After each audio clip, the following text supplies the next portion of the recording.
오늘은 하반기 IPO의 최대 대여 중 하나라고 불리는 이 WCP 시총 2조 원의 상장을 하는데요. 오랜만에 조 단위가 넘어가는 기업의 상장인데 이 WCP라는 기업에 대해 한번 알아볼게요. 이 WCP가 뭐 하는 기업이냐? 2차 전지에 4대 소재가 있잖아요. 4대 소재를 하면은 양극재, 음극재, 분리막, 전해질, 이게 4대 소재인데 이 4대 소재 중 하나인 분리막 사업을 하는 회사고요. 여기 보시면 매출의 100%, 매출이 전부 분리막에서 나온다는 걸 알 수 있고, 이 2차 전지의 사실상 지금의 성장성은 사실 지금 전기차가 이끌고 있잖아요. 여기 보셔도 진짜 전기차의 수요는 엄청나게 올라가는데, 그래서 이 전방 산업인 전기차 산업이, 이 전기차 산업의 성장이 앞으로 이게 뭐 1, 2년 갈 게 아니고 진짜 계속 갈 거잖아요. 이게 지금 전기차 침투율이 뭐 한 전 세계적으로 5% 뭐 이 정도 되는데, 그래서 이 전기차 산업의 성장은 몇 년 갈 게 아니고 몇십 년을 끌고 갈 거기 때문에 이 4대 수재 중 하나인 분리막도 이 산업의 성장에 맞춰서 성장을 하겠고, 그리고 이 분리막은 건식 분리막이랑 습식 분리막으로 구분이 되거든요. 이 건식 분리막의 단점이 있다면 얇게 만들기가 어렵습니다. 그런데 전기차에 들어가는 분리막은 얇게 만들어야 되거든요. 그래서 전기차에는 건식 분리막을 거의 쓰지 않고 습식 분리막을 쓰는데, 이 WCP는 건식 분리막은 하지 않고 습식 분리막만 하는 회사이기 때문에 이 전기차 산업의 성장의 과실을 그대로 누릴 수 있다라고 볼 수 있고, 그렇기 때문에 좀 높은 밸류를 받는 거겠죠. 이 분리막 기업인 WCP가요. 2019년에는 매출은 그냥 전부 내수에서만 나왔거든요. 근데 이게 수출의 비중이 점점 커지면서 지금 매출의 대부분은 수출이 차지하고 있다라는 것을 알 수 있고, 또 유형별 매출을 보자면은 여기 이 대형이 자동차 전지거든요.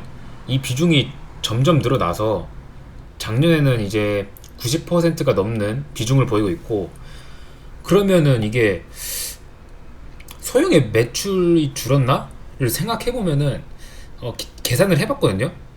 그러니까 이 소형의 매출이 좀 줄기도 했는데 전반적으로는 이 대형의 자동차 전지인 대형의 매출이 엄청나게 증가하면서 소형의 비중이 줄었다. 약간 이렇게 볼 수 있겠습니다. 이제 지배 구조를 살펴보자면 이 영어로 된 회사, 이 회사가 최대 주주인데요. 이 회사가 WCP의 모회사고, 이 회사가 약간 특이한 점은 도쿄 증시에 상장이 되어 있다는 건데요. 그래서 이건 뭐지? 왜 일본에 상장을 했지? 그래서 한번 살펴봤는데, 창업자가 최원근 대표거든요. 이분이 이제 자금 조달이 잘 안 돼서 뭐 어쩔 수 없이 일본에 상장을 했다고 해요. 그래서 이 모회사인, 그래서 WCP의 모회사는 일본 증시에 상장이 되어 있는 상황이고, 이 회사가 공모 후에는 지분율이 35%가 되거든요. 근데 이거는 상당히 좀 많은 편인데, 이번에 이제 이 회사가 공모 후에는 지분율이 35%가 되거든요. 그런데 이 35%가 의무 보유에 걸렸는데도 이번에 의무 보유 확약 비율이 60% 정도밖에 안 되거든요. 그러니까 이번에 기관들의 수요도 별로 좋지 못했고, 그래서 의무 보유를 거의 기관들이 많이 안 넣은 것 같아요. 그리고 이게 좀 상대적으로 좀 적은 편이라서 상장 후에 물량이 좀 많이 나올 수 있다. 이거는 꼭 계속 생각하고 계실 필요가 있고, 이제 공모가 산출 방법에 대해서 한번 알아볼게요. 우선 여기 WCP가 산출한 시총은 5조거든요. 근데 이 5조가 어떻게 나왔냐? 여기 22년 추정 EBITDA, 뭐 23년, 24년 이렇게 추정 EBITDA가 있는데, 이거를 산술 평균해서 이게 거의 1000억이죠. 1000억 정도가 나왔고, 그 다음에 여기다가 멀티플 EV EBITDA를 46배를 적용해서 뭐 거의 5조가 나왔다 라고 하는데, 여기 이 EV EBITDA를 46배를 적용을 했거든요. 그러면은 보통 이렇게 IPO 할 때 비교 기업을 정해서 얘네들의 멀티플을 계산해서 약간 평균을 내는 식, 약간 이런 식으로 계산을 많이 하잖아요. 그래서 이 비교 기업을 살펴보니까 뭐 SK IET 이건 뭐 당연하죠. 얘네도 분리막 회사니까.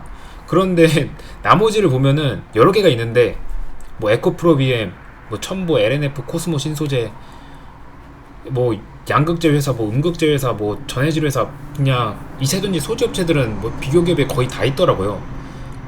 그래서 이게 분리막 기업은 SK IET밖에 없는데, 뭐 이거는 뭐 분리막 기업은 SK IET랑 WCP 말고 국내에는 뭐 거의 없으니까 이렇게 한 거긴 한데, 이렇게 해서 나온 멀티플이 맞나 싶기는 해요. 사실 이렇게 나온 방식이 뭐 적절한 건지는 한번 생각해 봐야 될 문제고, 어찌됐든 여기에 멀티플은 46배를 적용해서 이게 시총이 5조가 나온 건데, 그리고 여기에 할인율을 적용을 해서 공모가를 8만원에서 10만원으로 신청을 했는데, 산정을 했는데, 이게 수요가 좋지 않아서 6만원으로 책정이 됐습니다. 어쨌든 이번에 이 WCP는 이 공모를 통해서 자금 4,150억을 조달할 예정인데요. 이 자금이랑 이제 여기 부채랑 이제 회사 자체 현금을 통해서 8,700억 정도의 시설 투자를 할 예정이라고 합니다. 이 시설 투자로 캐파가 얼마나 증가하느냐?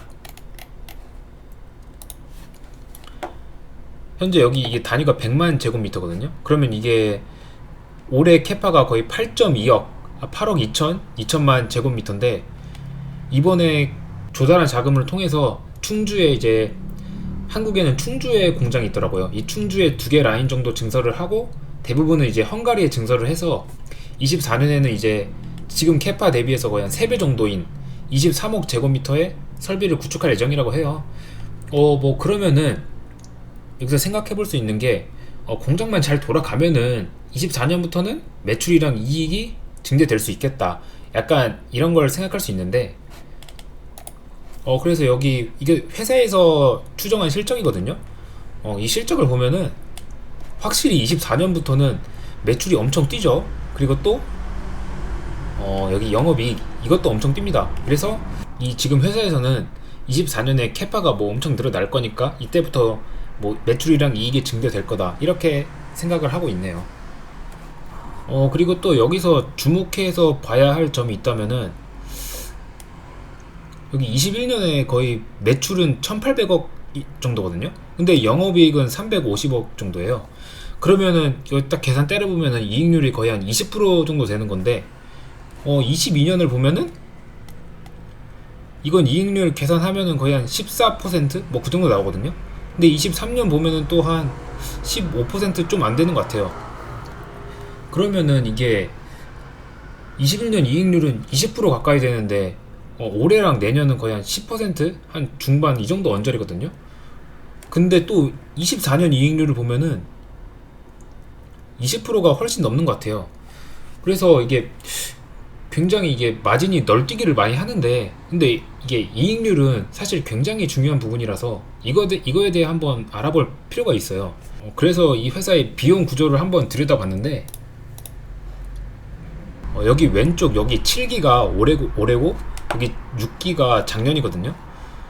우선 크게 눈에 띄었던 부분은 감가상각비가 뭐 많이 증가했다는 거고, 이거는 뭐 공장을 계속 대규모로 짓고 있으니까, 그리고 나머지는 뭐 어느 정도 매출이 증가하면서 약간 비용도 증가하는 약간 이런 변동비적인 성격의 비용인데, 진짜 특이할 만한 부분은 바로 여기 있죠. 여기 운반비가 올해 비용이 120억이 나왔거든요. 근데 작년에는 뭐 거의 없어요. 뭐 한 1억이 안 되는데. 그래서 이거에 대해 한번 알아봤는데, 살펴보니까 고객사 납품 물량에 이제 아까 뭐 보셨지만 WCP의 매출의 대부분은 수출에서 나오잖아요. 그러니까 이 헝가리 이쪽 고객사가 많은데, 이 고객사 납품 물량의 납기를 맞추기 위해서 지금 이게 코로나라서 이제 선박 운행이 힘들다 보니까 항공기를 통해서 제품 운송을 했다고 해요. 그래서 여기 운반비가 일시적으로 많이 나왔다라고 말을 하고 있고, 그래서 회사는 이거를 약간 일시적인 비용으로 보고 한 24년부터는 이게 많이 해소될 거라고 보는 것 같아요. 그래서 약간 이익률도 정상화되고 약간 이렇게 추정을 한 게 아닌가, 약간 이런 생각이 들었습니다. 이제 재무 상태표를 한번 살펴볼 건데 여기 자산을 보시면 6,500억이 있는 회사예요. 진짜 많은 회사죠. 근데 이 자산의 대부분은 여기 비유동자산 중에서도 이 유형자산이 자산의 대부분을 차지하는 회사다, 이걸 알 수 있고, 이건 약간 제조업 기업의 특징이죠. 그런데 이제 증설을 하잖아요. 그러면 이제 아까도 봤지만 캐파가 지금보다 3배 늘어나, 지금에 비해서 지금이 약간 8억 제곱미터 정도의 캐파이고 24년에는 한 24억 제곱미터 정도니까 약간 한 지금의 3배가 되는 건데, 그러면 유형자산은 더 많아질 테고, 근데 유형자산은 어떻게 보면은 자산이지만 또 다르게 보면은 비용이거든요. 그래서 이제 앞으로 감가상각비가 많이 증가하겠구나, 약간 이걸 유추해 볼 수 있고, 이제 유동자산을 한번 살펴볼게요. 유동자산은 1,900억이 있거든요. 근데 매출채권이랑 재고자산이 합치면은 1,550억 정도가 돼요. 운전자본은 진짜 많고 지금 회사에 현금이 없어. 지금 현금이 300억밖에 없는 회사예요. 지금 얘네 매출이 지금 올해 기준으로 뭐 얼마였죠? 거의 한 3천억 정도 넘어갈 회사인데 회사에 현금이 너무 없는 상황이고 지금. 그래서 여기 보시면은 차입금이 올해 500억이 증가했잖아요. 이게 너무 현금이 너무 없으니까 이게 빌려올 수밖에 없는 거죠. 그래서 빌려올 수밖에 없는 거죠. 그래서 차입금이 증가를 한 거고, 그리고 재무 상태표를 볼 때 매출 채권이랑 재고 자산은 진짜 주의 깊게 봐야 되거든요. 근데 매출 채권을 보면은 작년 대비해서 이게 엄청나게 증가를 했어요. 그러니까 매출 증가하면은 매출 채권은 뭐 당연히 증가한다고 볼 수 있지만, 근데 매출에 비해서도 좀 많이 증가했거든요, 진짜로. 그러니까 그래서 이 매출 채권이 지금 회수가 안 되니까 이 현금이 없는 거예요. 지금 작년에는 지금 뭐 980억인데 지금은 310억밖에 없거든요. 그러니까 이 매출 채권이 회수가 안 된 영향이 있고, 물론 지금 뭐 여기서도 약간 유추할 수 있겠지만 유형자산에 대한 투자가 이루어지고 있어요. 여기 보시면 계속해서 이게 올해 반기 현금 흐름표거든요. 이 건설 중인 자산, 이 유형자산을 거의 한 600억 넘게 취득을 했으니까 올해만 이게 여기 시설 짓는데 600억의 현금이 나간 거고, 그래서 뭐 당연히 돈은 부족할 수 있겠지만 그걸 감안하더라도 이제 그래서 지금 600억 정도 유형자산 공장 짓는데 돈을 투자했다. 그런데 지금 매출채권이 이렇게 계속 돈은 빠져나가는데 매출채권이 회수가 안 되니까 회사가 지금 현금이 없는 거죠, 지금. 그래서 이제 차입을 했는데도 불구하고 현금이 지금 엄청나게 없는 상황이고,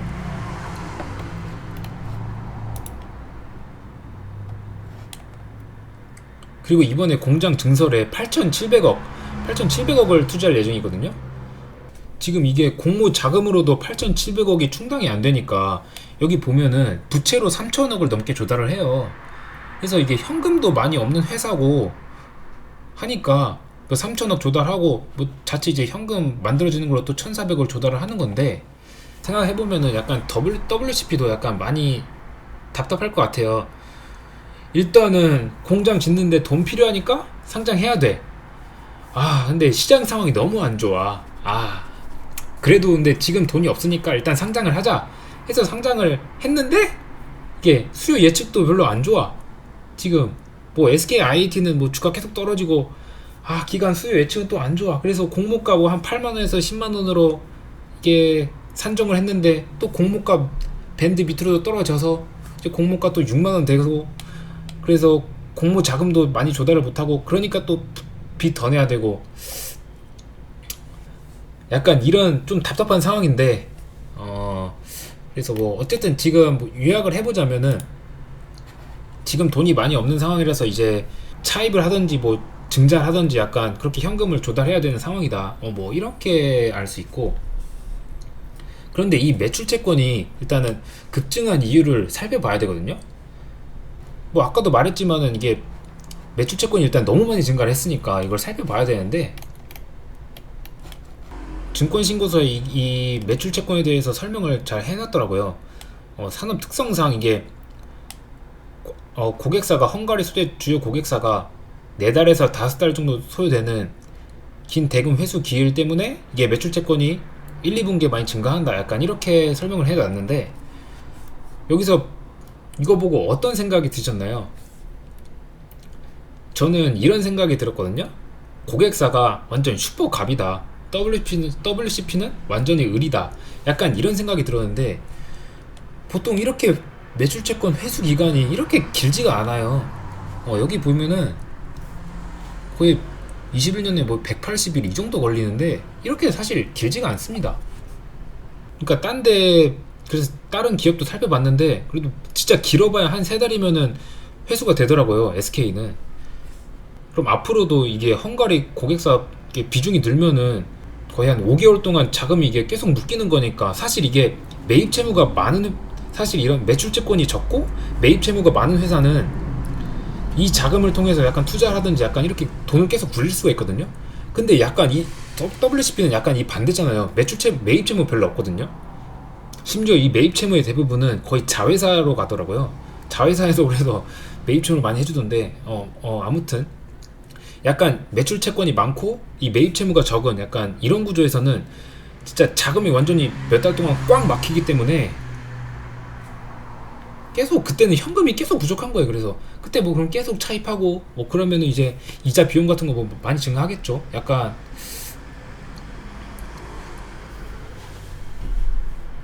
그러니까 어쨌든 뭐 지금 뭐 현금이 많은 회사도 아니고, 그래서 근데 매출이 증가하면 사실 현금은 더 필요하잖아요. 사실 원재료도 더 많이 사야 되고 재고도 더 많이 쌓아야 되고 직원들 월급은 더 많이 줘야 돼. 그러면은 이제 어찌됐든 뭐 그러면 이제 차입을 하든지 뭐 계속 돈을 어디서 구해야 되는 상황이고, 그리고 또 지금 매출채권이 엄청나게 많은데 여기 보면은 반기 매출이 1200억이 안 되거든요. 근데 매출채권이 그것보다 더 많아요. 그래서 유럽이 또 경기가 좀 안 좋으니까 또 안 좋아, 더 안 좋아질 예정이니까, 그래서 약간 여기서 매출 채권이 좀 손상이 날 수도 있겠다, 약간 이런 생각이 들었고, 이 매출 채권에 대해서 주의를 기울일 필요가 있다 라고 볼 수 있겠습니다. 이제 마지막으로 WCP의 위험 요소에 대해서 한번 살펴볼게요. 이 회사에 대한 주요 위험 요소는 이 증권 신고서에서 확인을 할 수 있는데, 제가 생각하는 주요 위험 요소 약간 2가지를 가져왔거든요. 사실 나머지는 우리가 쉽게 생각할 수 있는 요소라서 이 회사의 위험 요소를 전부 알고 싶으신 분들은 증권 신고서에서 확인을 하시면 되고, 제가 생각하는 큰 위험 요소 중에 하나가 뭐냐, 바로 이 전고체 배터리라고 할 수 있죠. 왜냐하면 이게 분리막이 필요 없으니까. 몇몇 선두 기업들은 20년대 말 약간 이때부터 양산할 거다, 약간 이런 뉴스 기사가 계속 돌고 있거든요. 근데 만약에 전고체가 대세가 된다 그러면은 이 분리막 기업인 WCP의 기업 가치는 사실상 제로가 된다고 봐요, 저는. 그런데 전문가들 의견 보면은 전고체 배터리의 뭐 기술적 한계나 여러 가지 문제가 있어서 리튬 이온 배터리가 계속 주류로 있을 거다, 약간 이런 이야기를 많이 하긴 하는데, 어찌됐든 이 전고체 배터리가 출현하면은 이 분리막 회사인 WCP한테는 엄청난 위험 요소가 된다, 이렇게 생각을 할 수 있고, 또 다른 위험 요소는 이 LFP 배터리라고 할 수 있는데, 이 LFP 배터리는 여기도 보시면 건식 분리막을 사용합니다. 그래서 이게 또 다른 위험 요소죠. 왜냐면 이 LFP 배터리는 이게 지금 거의 중국에서 약간 대세인 배터리인데, 이게 LFP의 장점이라고 하면은 우리나라는 사실 거의 3원계잖아요. 이 3원계 배터리보다 싸고 안정성이 높다, 약간 이런 장점으로 침투율이 점점 늘어나는 늘어나고 있는데 또 뭐 단점이 있다면은 주행거리가 짧다, 약간 이런 단점이 있죠. 그래서 LFP 배터리가 대세가 되긴 힘들다, 약간 이런 의견이 많지만, 이게 만약에 대세가 돼서 뭐 LFP가 뭐 장악한다 그러면 이것 또한 뭐 전고체 배터리가 대세가 되는 거랑 뭐 마찬가지로 이 습식 분리막 기업인 WCP한테는 또 큰 위험 요소다, 이렇게 볼 수 있습니다. 다음 위험 요소는 분리막 가격의 하락 추세라고 볼 수 있어요. 중국의 분리막 공급 업체가 지금 엄청나게 늘었거든요. 그래서 분리막 가격이 지금 하락 추세에 있는데, WCP도 이게 제조 비용을 낮추지 못하면 수익성은 떨어진다는 거거든요. 근데 얘네 회사는 이익률을 이제 점점 높아질 거다, 약간 뭐 아까 초반에도 보셨지만 그렇게 잡았잖아요. 그러니까 만약에 얘네가 제조 비용을 낮추지 못한다면은 뭐 그런 가정은 들어맞지 않을 수 있다 라고 생각을 할 수 있고, 그래서 WCP도 이제 제조 공정을 계산을 하고 수율을 높여야지 이게 수익성을 최소한 유지할 수 있는 정도로 갈 수 있기 때문에, 이것 또한 이 분리막의 가격 또한 굉장히 중요한 요소다, 이렇게 볼 수 있겠습니다. 지금까지 WCP라는 기업에 대해 알아봤고요. 구독하시면 여러분들한테 도움이 되는 내용을 계속해서 만나보실 수 있으니까요. 다음에도 좋은 영상으로 찾아뵙겠습니다. 감사합니다.